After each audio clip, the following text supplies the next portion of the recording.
So, Baruch Hashem, we're in the Tanya, the third parak. We mentioned last time that there's three main concepts that every single meditation of all of Kabbalah centers around. There's nothing in the Kabbalistic dimension and the mystical dimension that does not revolve around one of these concepts. And these are the roots of basically everything. I'll say it first, it's written in Aramaic, it's quoted from the Zohar, and then we'll explain them a little bit more in detail. But only later in the Sefer are we really going to get to the 8-hour guided meditations. Now he's just introducing the concepts. So the first is called Mamalakal Almin, which means that God fills all the worlds. In our language, God is right here. He is here. When we say God, we mean there's a light. There's that which Hashem is extending and spreading. A light. Light is always a code word for relationship. We talked about this a lot in Hanukkah time, which is the festival of light. That God is relating to us. Light means a warm, positive. When you say Ki ba'or panecha, Hashem, the light of your face. Light means some type of warm welcome. That warmth can be found right here. Mamalakal Almin. And specifically, Hashem, you do that through speaking every single thing into creation. Everything, Hashem, is your word. That the heavens and the earth are only standing up because you're speaking. If you go to the beginning of Shar Yichud Ve'emunah, the second book of the Tanya, he goes into tremendous depth of this idea, and that all of this world is only existing because God is constantly pumping life into it every single second. In Chabad, they use a mashal of a throne being thrown up in the air. So in so much that there is kinetic force, is that the force that's keeping the stone going up? Yes. In so much that there's kinetic force that's forcing the stone up against gravity, the stone will keep going up. But once that kinetic force runs out, the stone will immediately drop. Meaning by definition it reverts back into drop. That's the default setting. Chabad uses that as a mashal for this creation, i.e. look around, all of creation, which means Hashem is constantly putting energy into the creation, energy into this table to exist, and if for 1 second that Hashem would stop, i.e. withdraw the kinetic force, the world would revert right back into nothingness. And that is found right here, that is present. Mamalakal Almin. The analogy that's used also in Shar Yichud Ve'emunah is of the sun and its rays. Creation is like a ray coming off the sun. So is the sun and the ray two separate things?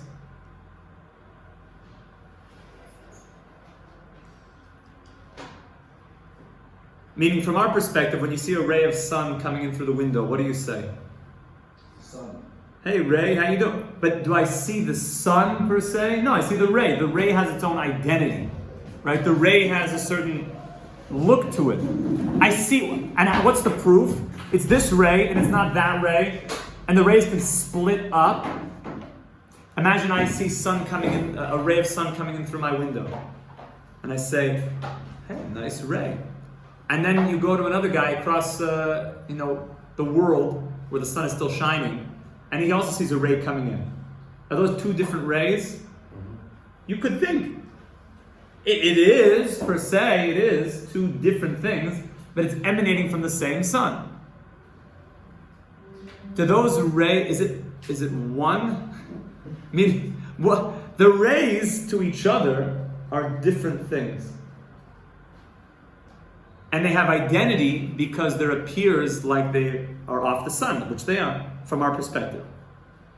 But if you go back to the sun, if you trace the rays back to their source, are they separate from each other?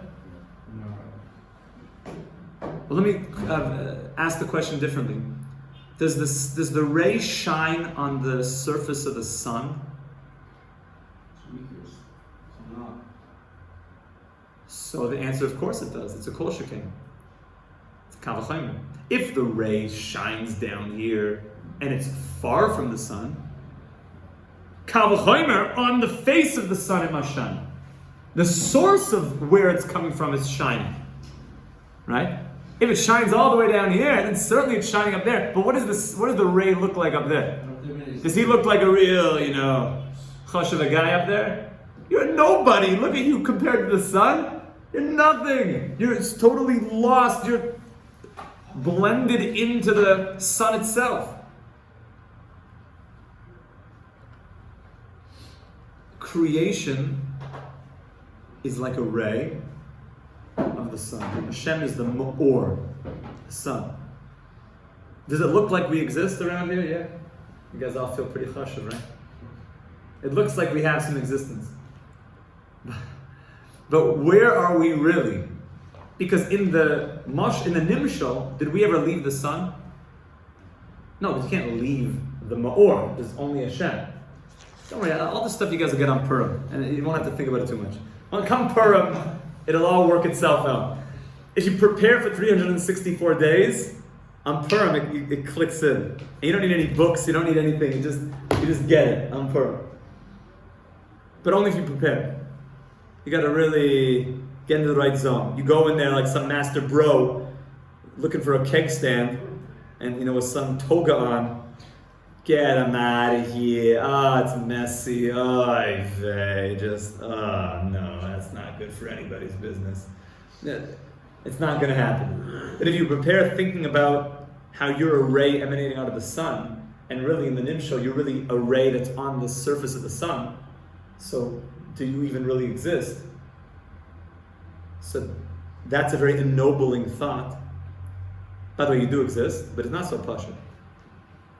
Not so clear that you do, right? If you're a ray on the sun, what are you? Creation is a ray that never left the sun's surface.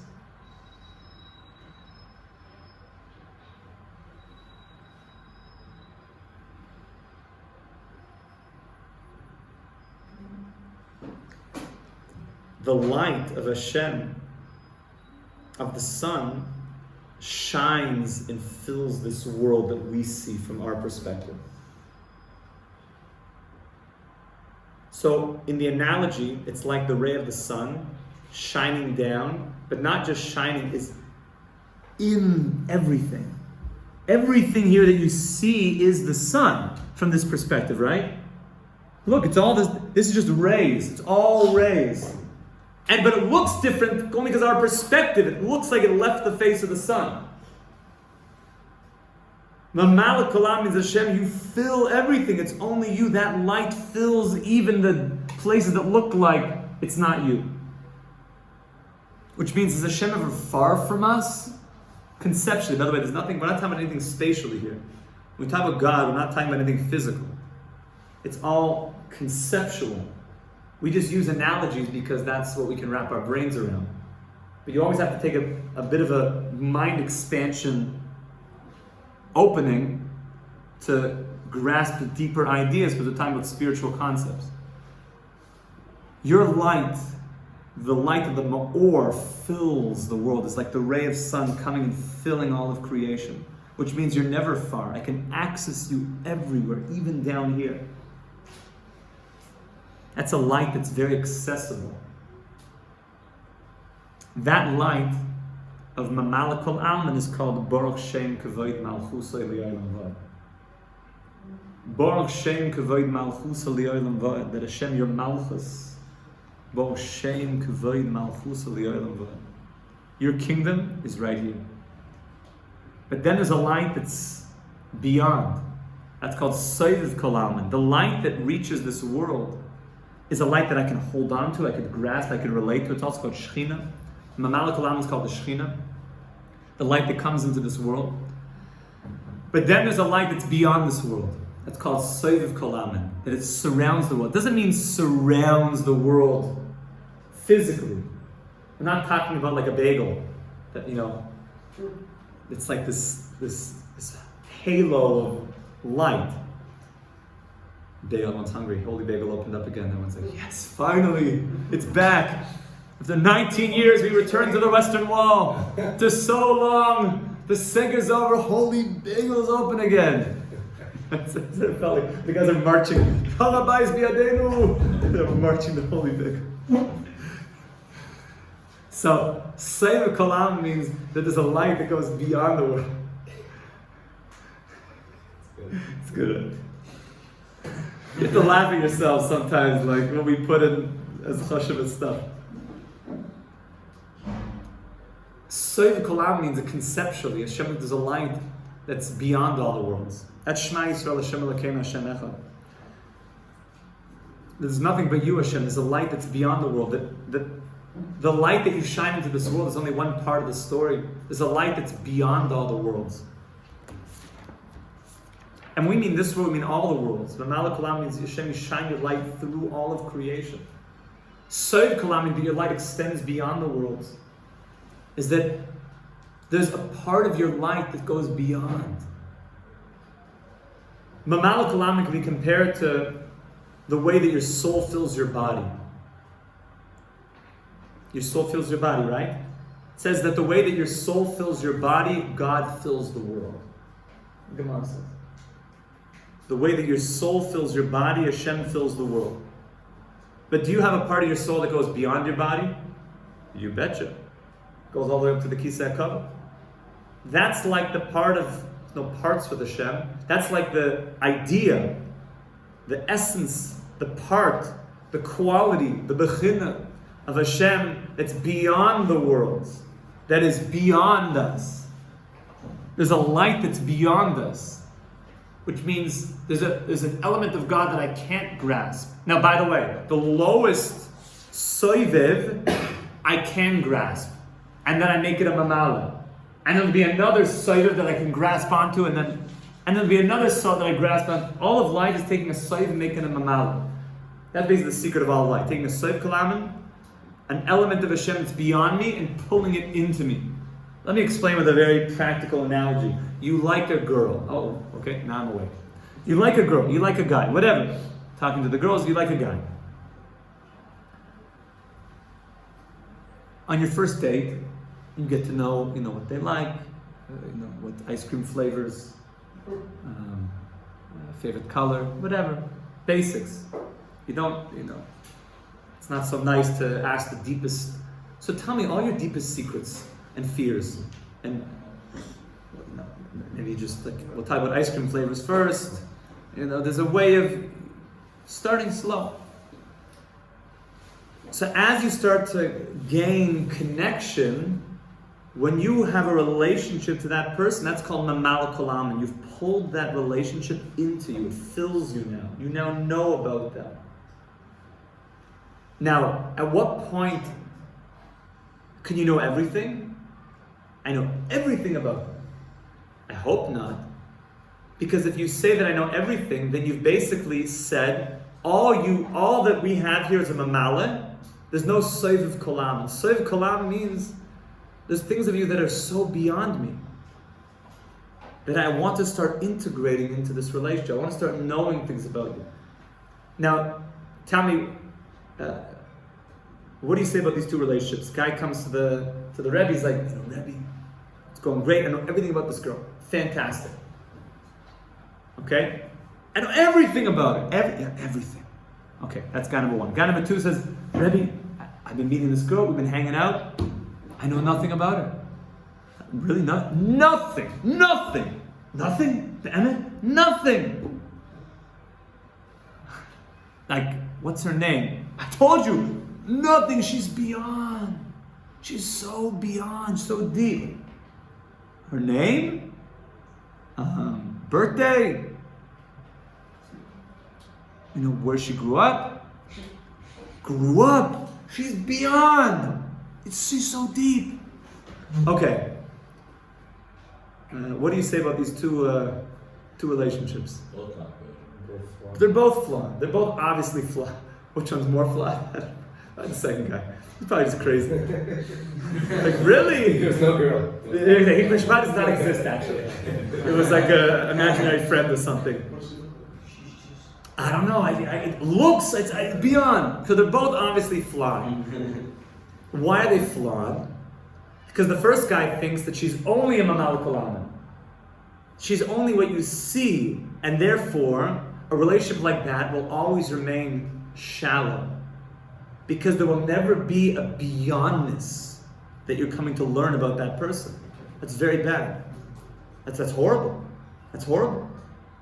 Generally, what happens in those relationships, God forbid, is it becomes stale, and then it becomes just like, I know everything about you, I know this, and we just go through the motions, but there's never a passion of something bigger in the relationship. In relationship number 2, it's just can't get off the ground because the guy doesn't know who this person is. Like, he just can't, he's not functioning. He's like out of this world, he's a space cadet. What is obviously the healthy relationship? Both. You need to have a mamal kol amen, learn as much as you can about this person, but always keep in your heart and your mind that there's a beyondness. So let's take that back to our Kabbalistic language. Mamal kol amen means there's things of Hashem that you can know, and you must know. That Hashem is here, He's accessible. The soiv kol amen is that there's obviously beyondness things that you need to keep. And the healthy relationship, using our mashal, is that you have your wife, you have someone that you're getting close to, your husband, and you're pulling the closest soivev and making it relatable. But then there's always going to be a deeper level of the relationship that you're pulling into your heart. And there's going to be a deeper level. And you keep integrating different levels of depth in the relationship. And if a relationship doesn't have that, God forbid, then it just gets stale. Chas v'shalom. So too with God. If a person is never integrating anything, oftentimes people see God as only a mamal kol amen. God is beyond, I'll never know Him. So I guess I just won't try, because I can never relate to Him. Chas v'shalom. You have to relate as much as you possibly can and pull soiv into mamala. By the way, that's all of shuckling. Shuckling is just going forward and then pulling it in. Going forward to a higher level of mamal kol amen, of soiv kol amen, and pulling it in. That's what we do, is shuckling. Right? The lemons, remember that one? You know, the lemon dance? The lulav and the esrog? You see the tzaddikim, they're like doing crazy stuff over there. Like, what are you guys doing? With all this stuff and pulling it in, always pulling in a higher light and integrating it. We have mitzvahs that are soiv kol amen mitzvahs. Give me an example of a soiv kol amen mitzvah. Okay, paraduma would be studying Torah is mamal kol amen, because you literally eat it. The Torah is called mozoi. Sukkah. Use the visual also. It's beyond you. The idea of the sukkah is, it's like, even physically, the idea is that it's something beyond. Mikvah. You're surrounded in the stuff. It's like... So it will surround you, but it's beyond you? Yes. Beyond, surrounding is just an idea that it's not integrated yet. That's what soiv means, not integrated, because it's high. It's very lofty stuff. It's a higher light. It's more sublime. Mamal is I can relate to it more. It's here. That's why it's called Shechina. Soiv is like Kutshabrichu. It's beyond. It's how do I relate to that? But you have to. The idea of making these two one is called L'Shem Yichud Kutshabrichu Shechina.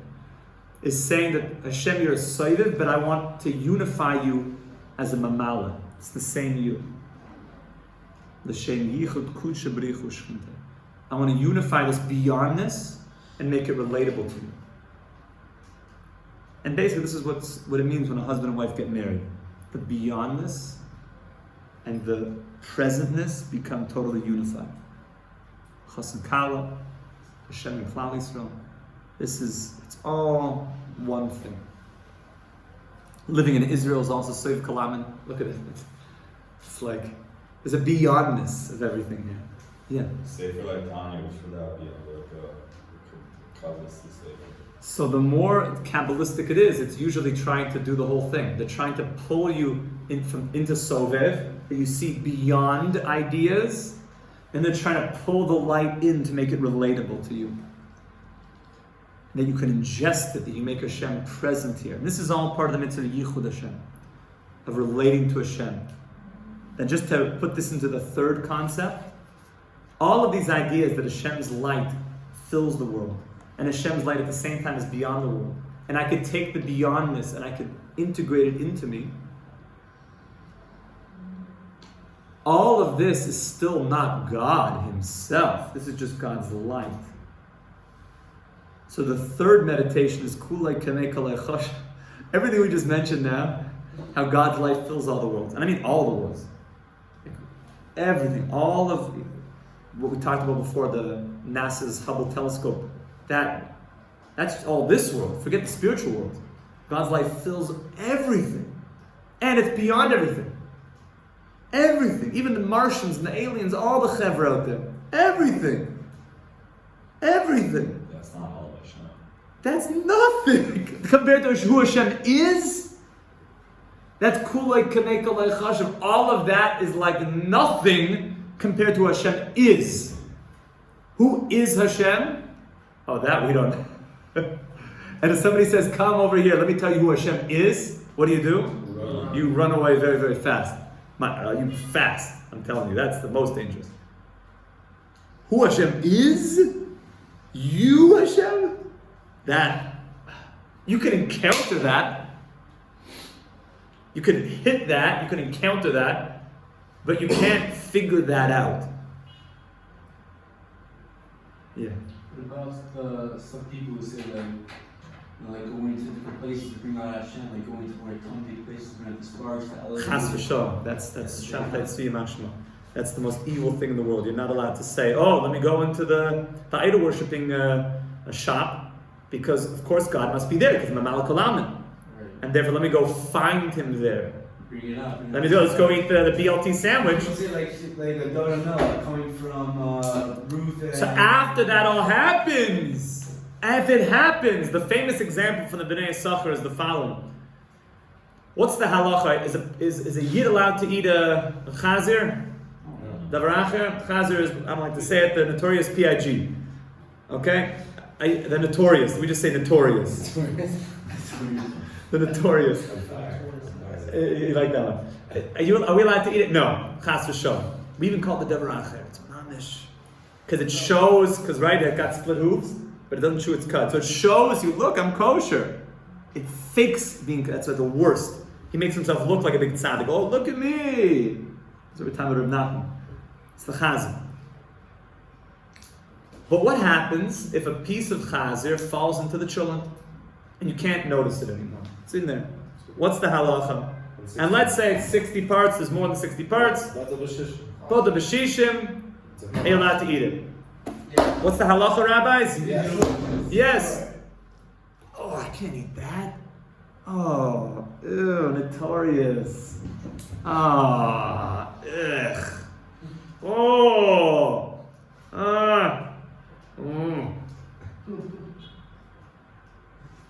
it might be that I'm allowed to eat it, halachically speaking, but I don't kind of want to. I think I'll prefer to have, something else. Thank you very much.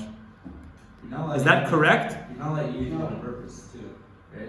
Not on purpose. You can't see it anymore. If you did it on purpose. Chas v'shem. You're not allowed to do it. Oh, by accident fell. And not like, whoops. Yes. By accident. Oh no! Bata b'shitim. Chas v'shem. Now it legitimately happened by accident. You're allowed to eat it? Yeah. Should you eat it? Yes. Yeah. Really? Yeah. I should? Wasting food. Should.